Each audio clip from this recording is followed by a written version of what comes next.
ఏమైపోయారు? చనిపోయారు. ఎవరు? ఎవరైతే వినకుండా ఎలుకంజ వేస్తూ వచ్చారో వారందరూ చనిపోయారు.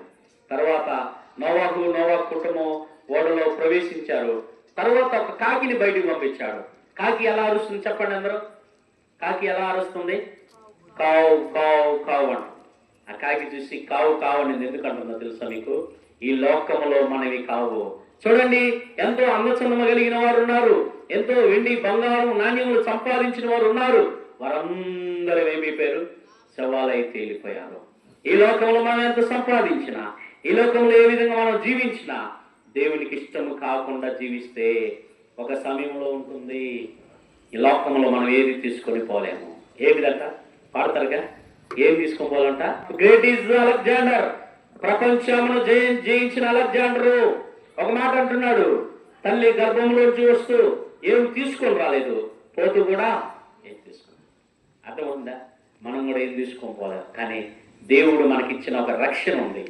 ఆ రక్షణను నిర్లక్ష్యం చేయకూడదు. రక్షణను కలిగి ఉన్నవారు నిర్లక్ష్యం చేయకుండా పరలోక రాజ్యాన్ని సంపాదించుకున్నవారు, రక్షణ లేని వారు చనిపోయారు.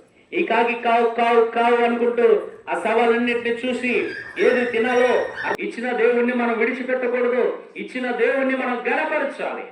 అవునా? పాడైతే పాడతాం. ఎలా మరువగలనయ్యా నీ ప్రేమను, ఎలా విడువగలనయ్యా నీ ప్రేమను, యేసయ్యా యేసయ్యా యేసయ్యా యేసయ్యా.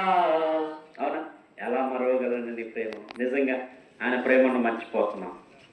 ఇది ఎలా మర్చిపోతున్నాం అంటే దేవునికి ఇవ్వాల్సిన సమయం ఇవ్వకపోవడం వల్లే దేవుని మనం మర్చిపోయినట్లు. అవునా? ఎంతో మంది టీవీల ద్వారా వర్తమానం వాక్యాన్ని వినిపిస్తున్నారు, సెల్లుల ద్వారా వాక్యాన్ని వినిపిస్తున్నారు, ఇలాగ సువార్త కూడికల ద్వారా వాక్యాన్ని వినిపిస్తున్నారు. ఇవన్నీ వాక్యం వినకుండా వెనుకంజ వేసి దేవుని మాటలు వినకుండా వెనుకంజ వేస్తా ఉన్నారు. అయితే ఈరోజు దేవుని మాటలు సెలవిస్తుంది, ఆయనతో మనం అన్యోన్య సహవాసం చేయాలి. ఏ సహవాసం చేయాలా? అన్యోన్య సహవాసం. అవునా? ఆయన మనతో సహవాసం చేయడానికి ఇష్టపడుతున్నాడు. అంటే ఏంటి? మనతో కలిసి భోజనం చేయడానికి ఇష్టపడుతున్నాడు. కానీ మనం ఆయనతో కలిసి భోజనం చేయలేని పరిస్థితున్నాం. అర్థమవుతుందా? దేవుని వాక్యం సెలవిస్తుంది, ఆయనతో మనం కలిసి భోజనం చేసే దానికి ఇష్టపడుతున్నాం. హల్లెలూయా చెప్పండి ఒకసారి. అవునా? దేవుని వాక్యం సెలవిస్తూ ఉంది, ఆయనతో మనం కలిసి భోజనం చేయాలి. ఎన్నో సందర్భాల్లో దేవుడు మనతో మాట్లాడుతూ వచ్చాడు, ఎన్నో సందర్భాల్లో దేవుడు మన జీవితాల్లో బాగు చేస్తూ వచ్చాడు, నడిపిస్తూ వచ్చాడు. అయితే దేవుని వాక్యం సెలవిస్తూ ఉంది. ఈరోజు ఈ వాక్యం వింటున్న మన జీవితంలో కూడా దేవుని మాటలు మనం వెనుకంజ వేయకూడదు.